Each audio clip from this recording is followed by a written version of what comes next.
నమస్కారం. 12 పురాతన జ్యోతిర్లింగ క్షేత్రాల గురించిన ఈ ఆసక్తికరమైన విశ్లేషణకు స్వాగతం. ఈరోజు మనం ఈ జ్యోతిర్లింగాలను, అవి ఉన్న అద్భుతమైన భౌగోళిక ప్రదేశాలు మరియు వాటి వెనుక ఉన్న విశిష్టమైన పురాణ కథల ఆధారంగా వర్గీకరించబోతున్నాం. ఇవి కేవలం రాతి కట్టడాలు కావండి, మన భారత ఉపఖండం నలుమూలలా విస్తరించియున్న అద్భుతమైన సజీవ ఇతిహాసాలు. మరింకెందుకు ఆలస్యం, మొదలుపెడ్డామా? అసలీ జ్యోతిర్లింగమంటే ఏమిటో ముందుగా మనం తెలుసుకుందాం. జ్యోతిర్లింగమంటే ఒక తేజోవంతమైన కాంతి స్తంభం అని అర్థం. ఇవి మన దేశంలోని కొన్ని నిర్దిష్టమైన కథలు, ప్రత్యేకమైన భౌగోళిక పరిస్థితుల్నించి ఉద్భవించిన పరమాత్మ స్వరూపాలు. భౌగోళికంగానే కాకుండా పౌరాణికంగా కూడా వీటికి చాలా ప్రాధాన్యత ఉంది.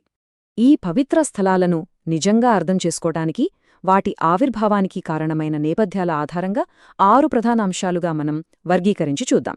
అవి 12 కాంతిస్తంభాలు, దైవిక పురాణాలు, రాక్షస సంహారం, నదులు మరియు పర్వతాల ఆవిర్భావం, స్వచ్ఛమైన భక్తి మరియు చివరగా ఒక ఏకీకృత ఆధ్యాత్మిక పటం. మొదటి విభాగం 12 కాంతిస్తంభాలు, ఒక భౌగోళిక పటం. అసలు ఈ పుణ్యక్షేత్రాల పరిధి ఎంత విస్తృతమైనదో మనం ముందుగా అర్థం చేసుకోవాలి.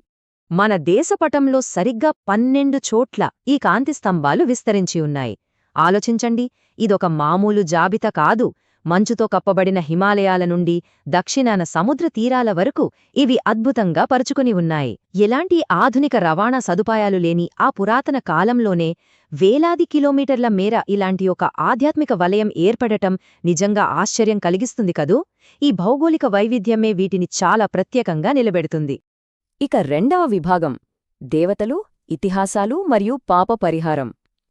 కొన్ని జ్యోతిర్లింగాలు దేవతలు మరియు ఇతిహాస వీరుల విజయాలు లేదా వారు పాప పరిహారం కోసం చేసిన అన్వేషణల నుంచి ఆవిర్భవించాయి.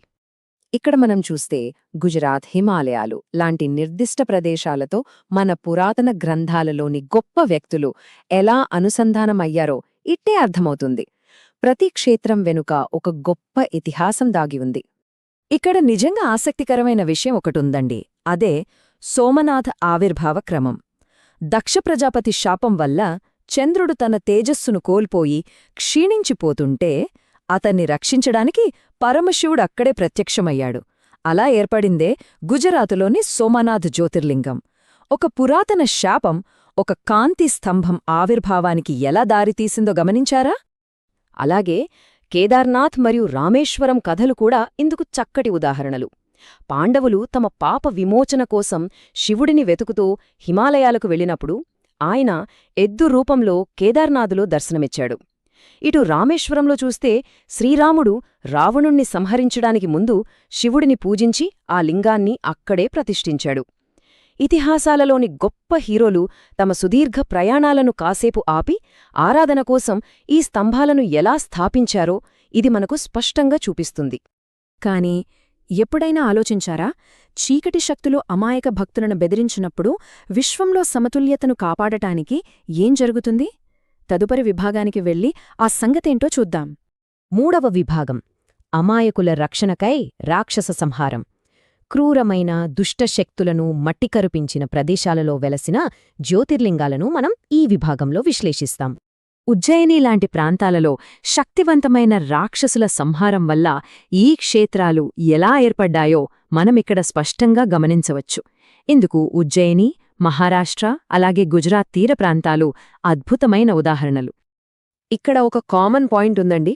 అదే అమాయకుల పట్ల దైవానికి ఉన్న తీవ్రమైన రక్షణాభావం. ఉజ్జయినిలో తన భక్తులను కాపాడటానికి శివుడు మహాకాళుడిగా వచ్చాడు. మహారాష్ట్రలో భయంకరమైన భీమ రాక్షసుడిని సంహరించి భీమశంకరుడిగా వెలిశాడు. అలాగే బందీగా ఉన్న తన భక్తుడిని రక్షించటానికి గుజరాత్ తీరంలో దారుక అనే రాక్షసుడిని సంహరించి నాగేశ్వరుడిగా ఆవిర్భవించాడు. అమాయకుల ప్రాణాలను కాపాడేందుకు దైవం నేరుగా ఎలా జోక్యం చేసుకుందో ఇవి మనకు స్పష్టం చేస్తున్నాయి. ఇక 4వ విభాగం నదులు మరియు పర్వతాల ఆవిర్భావం. మన భారత ఉపఖండం భౌతిక స్వరూపంతో, ముఖ్యంగా పర్వతాలతో, నదులతో విడదీయరాని విధంగా ముడిపడి ఉన్న క్షేత్రాల గురించి ఇప్పుడు పరిశీలిద్దాం. ఇక్కడ మనం గమనించాల్సిన ఒక కీలకమైన అంశం ఏమిటంటే, ఈ నిర్దిష్ట ప్రదేశాలు, వాటి చుట్టూ ఉన్న భౌతిక నదులు, పర్వతాలతో ఎలా ముడిపడి ఉన్నాయి, అలాగే వాటి ఆకృతిని ఎలా మార్చాయి అనేది అత్యంత ఆసక్తికరమైన విషయం. వింధ్య పర్వతాలు, గోదావరి నదిలాంటి భౌగోళిక లక్షణాలు ఈ జ్యోతిర్లింగాల ఆవిర్భావానికి ప్రత్యక్ష కారణాలుగా ఎలా మారాయో చూడటం నిజంగా అద్భుతం కదూ. వింధ్య పర్వతం చేసిన తీవ్రమైన ప్రార్థనకు మెచ్చి శివుడు ఓం రూపంలో ఓంకారేశ్వరుడుగా ప్రత్యక్షమయ్యాడు. అలాగే గౌతమ మహర్షి చేసిన కఠోర తపస్సుకు ప్రసన్నుడై పాప ప్రక్షాళన కోసం గోదావరి నది పుట్టుకకు కారణమవుతూ త్ర్యంబకేశ్వరుడు ఆవిర్భవించాడు. అయితే వీటన్నింటికీ కొంచెం భిన్నంగా, కాని భౌగోళికంగా అత్యున్నత స్థానంలో నిలిచేది మాత్రం వారణాసిలోని కాశీ విశ్వనాథ క్షేత్రమే. అసలు ఈ భూమిపై పరమశివుడు శాశ్వతంగా నివసించడానికి ఎంచుకున్న ప్రదేశం ఇది. ఇక్కడ మరణిస్తే జననమరణ చక్రం నుండి విముక్తి, అంటే సంపూర్ణమైన మోక్షం ఖచ్చితంగా లభిస్తుందని భక్తుల ప్రగాఢమైన నమ్మకం. 5వ విభాగం స్వచ్ఛమైన భక్తికి నిదర్శనం. పెద్ద పెద్ద దేవదానవ యుద్ధాలు లేదా ప్రకృతి శక్తుల ప్రార్థనలతో కాకుండా కేవలం వ్యక్తుల స్వచ్ఛమైన మనోబలం, వారి తిరుగులేని విశ్వాసం ద్వారా ఏర్పడిన క్షేత్రాల గురించి ఇప్పుడు మాట్లాడుకుందాం. ఈ సమూహం అత్యంత తీవ్రమైన భావోద్వేగాలను ఎత్తిచూపుతుంది. ఉదాహరణకు, కుమారస్వామి అలిగి క్రౌంచ పర్వతానికి వెళ్ళినప్పుడు ఆ దైవీక కుటుంబ కలయిక కోసం శ్రీశైలంలో మల్లికార్జునుడు వెలిశాడు. మనుషుల అచంచలమైన అంకితభావం దైవాన్ని ఈ భూమిపై ఎలా బంధించిందో ఈ క్షేత్రాలు మనకు ప్రస్ఫుటం చేస్తాయి. ముఖ్యంగా వైద్యనాథ్ కథను మనం గమనిస్తే ఒక ఇతిహాస ప్రతినాయకుడైన రావణాసురుడి కఠోర తపస్సు కూడా ఒక భౌగోళిక క్షేత్రాన్ని ఎలా శాశ్వతంగా ఏర్పాటు చేసిందో ఇట్టే అర్థమవుతుంది. రావణుడు శివుణ్ణి తన లంకకు తీసుకువెళ్లాలని ప్రాణాలొడ్డి తపస్సు చేశాడు. లింగాన్ని సాధించాడు కూడా. కాని దైవ సంకల్పం వేరుకదా. ఆ పవిత్రమైన జ్యోతిర్లింగం చివరకు దేవ్ఘర్లోనే శాశ్వతంగా స్థిరపడిపోయింది. అసలు విశ్వాసం అనేదానికి పరిధి ఎంత విస్తృతమైనదో ఇక్కడ గమనించండి. ఒకవైపు చూస్తే గృష్ణ అనే ఒక అతి సామాన్యమైన మహిళ తన కొడుకు చనిపోయినా శివుడిపై పెట్టుకున్న స్వచ్ఛమైన అచంచలమైన భక్తికి ప్రసన్నుడై గృష్ణేశ్వరుడుగా వెలిశాడు. మరోవైపు చూస్తే అత్యంత శక్తివంతమైన పౌరాణిక రాజు రావణుడి స్వార్థపూరితమైన వ్యూహాత్మక తపస్సుకు మెచ్చి వైద్యనాథుడుగా స్థిరపడ్డాడు. దీన్నిబట్టి భక్తి ఏ రూపంలో ఉన్నా సరే అది దైవాన్ని ఖచ్చితంగా ఎలా ఆకర్షిస్తుందో మనకర్థమవుతోంది కదా. ఇక చివరిదైన 6వ విభాగం, ఒక ఏకీకృత ఆధ్యాత్మిక పటం.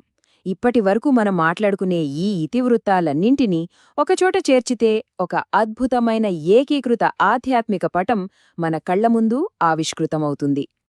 ఈ 12 ప్రదేశాలను జాగ్రత్తగా పరిశీలిస్తే ఒక విషయం స్పష్టమవుతుంది.